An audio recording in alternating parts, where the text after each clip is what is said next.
Регина родилась здоровым ребенком. Никаких патологий родители и врачи не замечали вплоть до 6 месяцев. Правда, то, что малышка даже не пыталась ползать, зародили сомнения. После прозвучал страшный диагноз. По результатам генетической экспертизы оказалось, что у нас спинальная мышечная амиотрофия, которая в России не лечится. Нам здесь врачи сказали, что неизлечимая болезнь, и мы начали искать в интернете, есть ли за рубежом лечение этой болезни. Нашли в Израиле. Резида и Ренат Аптеевы по мере возможности пытаются поддержать здоровье дочери. Недавно начали посещать реабилитационный центр.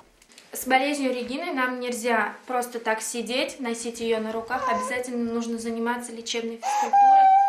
Поэтому мы делаем несколько раз в день упражнения на мяче, чтобы поддерживать ее мышцы в тонусе. Диагноз никак не влияет на умственные способности Регины. Она не только все понимает, но даже может объяснить, чего хочет. Мы с ней в свободное время так играем.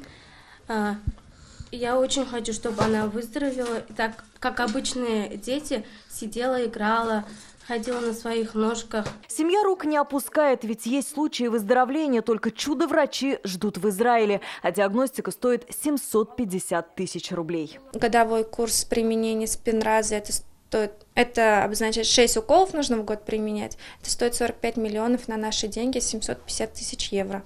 Родители Регины верят, добрые сердца мимо не пройдут. Каждый желающий может помочь. Для этого нужно отправить любую сумму на номер счета, который вы видите на экране.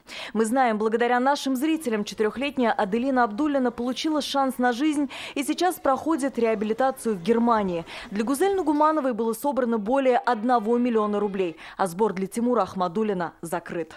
Может быть, на нашем пути найдутся милосердные, неравнодушные люди, которые смогут нам помочь. Алия Хайрудинова, Ильшат Аюпов, Рамиль Закиев, ТНВ, Набережные Челны.